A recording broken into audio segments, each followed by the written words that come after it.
Sebelum mendengarkan ceritanya, subscribe dulu ya. Kenapa aku? Para warga memaksaku menikah dengan cowok yang menerobos masuk ke rumah. Rambutnya warna-warni. Kalau kamu di posisi aku, apa yang kamu lakukan? Judul Menjadi Papa Tanpa Malam Pertama. Penulis Zanreka. Tayang hanya di aplikasi KBM App. Bab 10. Ayung bernapas lega setelah mengenali suara laki itu, yang tak lain adalah Fikri. Tak lama dari mereka masuk lorong sempit, lewatlah 3 orang lelaki yang semalam mengeroyok mereka. Sudah pasti 3 orang itu mencari Sam dan istrinya. Beruntung adik Sam yang sudah berseragam SMA hendak ke sekolah lebih memilih mampir ke rumah sakit terlebih dahulu. Ayo cepat, ujar Fikri menarik lengan kakak iparnya menuju ruang VVIP tempat Sam dirawat. Dengan cepat Fikri mendorong tubuh kakak iparnya masuk ke ruangan, lalu menutupnya rapat-rapat. Sementara Ayung masih gemetaran karena terkejut, sekaligus ketakutan. Bunyi berisik Fikri dan Ayung itu membuat Sam perlahan membuka mata. Kakak ipar, maaf. Fikri menangkup kedua tangan minta maaf kepada kakak iparnya. Tidak apa, seharusnya aku yang bilang terima kasih. Maaf merepotkan, jawab Ayung pelan. Ada apa? Tanya Sam lirih. Mereka ada di sini dan hampir saja kakak ipar ketahuan mereka. Fikri mendekati abangnya dan melihat kondisi. Abang sudah baikan? Tanya Fikri pelan. Sudah. Apa kakak iparmu keluar kamar? Tanya Sam lirih menatap Ayung yang menunduk takut. Iya, entah mau kemana kakak ipar, jawab Fikri. Tunggu aku sembuh, aku akan menghukummu lagi Ayung, jika kamu tidak menurut, ancam Sam pelan. Maaf, ujar Ayung semakin menunduk meremas ujung bajunya. Kalau perlu apa-apa, tolong panggil suster, jangan keluar sendiri. Kakak ipar, aku pamit dulu, mau sekolah. Nanti agak siangan Om Willy akan kemari. Fikri salim ke Sam dan mencium punggung tangannya. Hati-hati, jawab Sam. Ayung terdiam masih berdiri di tempat, belum bergerak maupun berpindah tempat. Sam melihat hal itu justru semakin gemas terhadap kepolosan sang istri, lalu melambaikan tangan memanggil gadis yang dia nikahi 2 minggu lalu. Maaf, kata Ayung lagi, mendekat sambil menunduk. Sam yang masih berbaring menatap istrinya dengan seksama, mengusap pipi istrinya yang masih dalam keadaan menunduk. Kamu mau kemana? Tanya Sam lembut. Mau beli sesuatu, jawab Ayung lirih. Katakan, beli apa? Tanya Sam lagi. Roti tawar, jawab Ayung semakin menunduk. Kamu lapar? Tanya Sam. Bukan itu jawab Ayung bingung hendak menjelaskan. Sam mengerjitkan dahi melihat Ayung gagap dan gugup. Apa? Kamu kedatangan tamu? Tanya Sam memastikan. Ayung mengangguk lemah. Sam menjadi tersenyum melihat istrinya. Baiklah, ambilkan ponselku, pinta Sam lembut. Ayung berdiri menuju meja kecil tempat meletakkan barang-barang dan mengambil ponsel suaminya. Sam menerima ponsel itu lalu menelepon seseorang. Om, bisa belikan pembalut? Pembalut? Buat siapa Sam? Tanya Willy heran dengan permintaan Sam ponakannya. Udah, pokoknya beliin, jawab Sam langsung menutup telepon. Udah, ujar Sam menatap Ayung. Terima kasih, tapi jangan hukum Ayung. pinta Ayung. Tiba-tiba pintu terbuka. Terlihat dokter dan suster datang untuk memeriksa Sam. Perkembangan sudah cukup baik. Jika merasa nyeri di kepala, bisa minum obat anti nyeri. Jangan banyak bergerak dulu, terutama pala.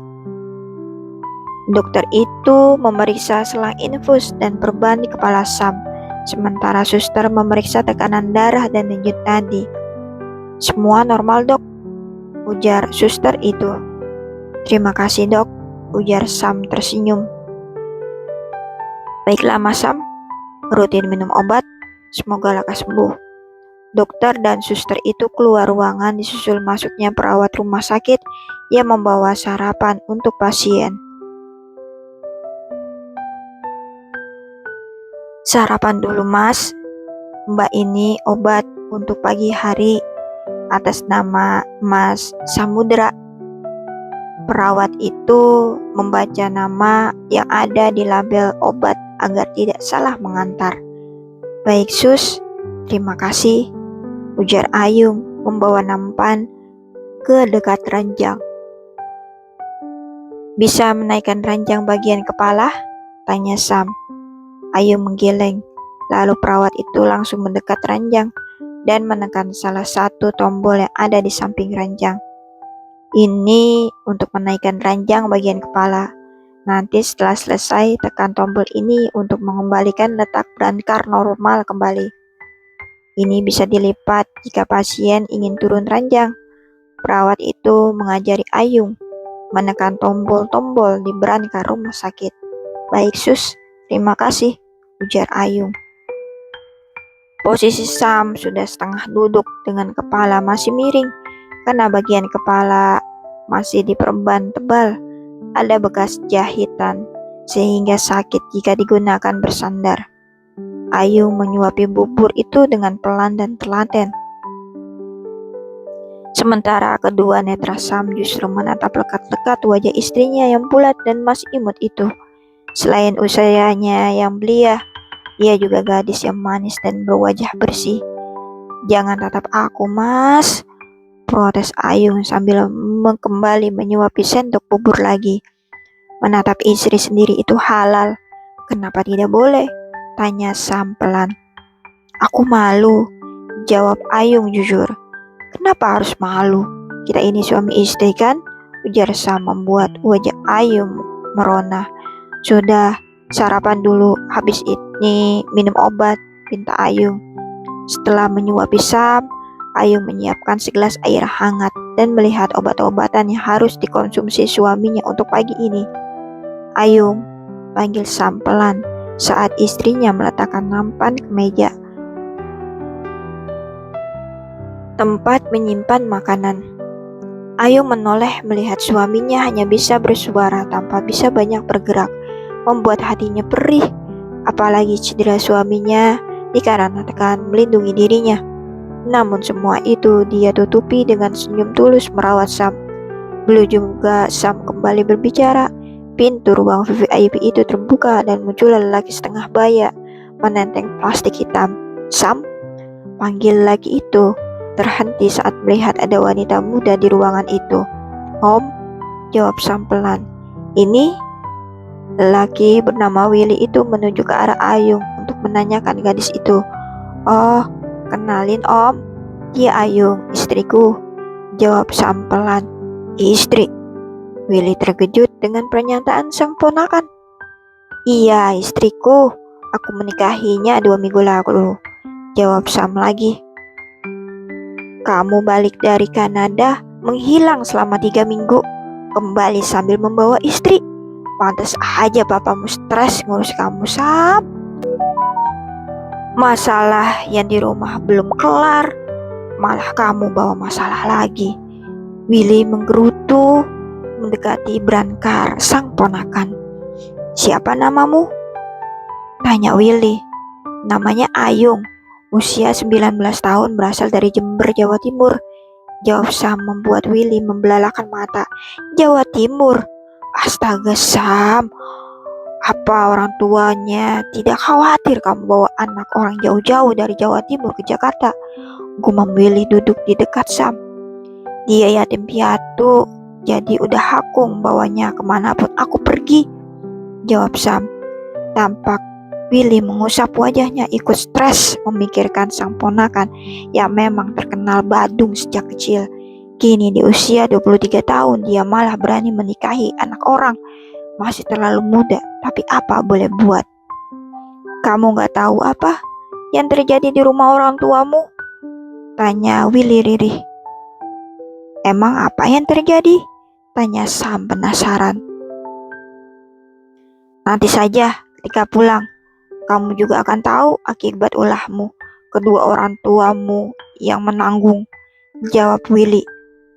Ini titipanmu kan? Willy menyerahkan plastik hitam itu ke Ayung. Terima kasih, ujar Ayung sopan menerima plastik itu. Terlihat jelas jika Willy juga ikut pusing melihat Sam yang kembali dari menghilangnya malah membawa istri.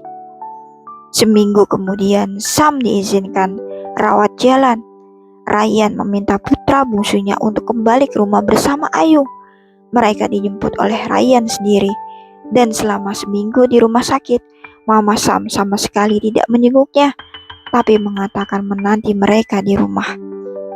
Setelah menyelesaikan administrasi, Ryan membawa anak dan menantunya menuju lahan parkiran di mana mobilnya berada. Sam selalu menggandeng lengan Ayung, tidak pernah melepaskan barang sedikit pun. Hal itu juga tak luput dari pengawasan sang papa, hingga papanya tahu bahwa putra bungsunya tidak main-main dengan pernikahannya. Mobil memasuki halaman bangunan luas dan mewah. Ayung menatap bangunan berlantai 3 itu dengan takjub. Meski ragu dan takut, wanita berjilbab itu turun mengikuti langkah kaki suaminya. Hanya satu yang Ayung takutkan, bertemu mertua perempuannya. Langkah keduanya terhenti saat ada wanita muda bertubuh kurus dengan wajah pucat berdiri di teras menggendong anak laki-laki berusia 5 tahun. Terlihat jelas jika wanita muda itu sedang tidak baik-baik saja, sementara anak laki-laki itu meronta minta turun dan berlari menghampiri Sam dan Ayung. Papa, panggilnya meraih tangan Sam, bersambung. Cek deskripsi untuk link cerita ini sampai tamat.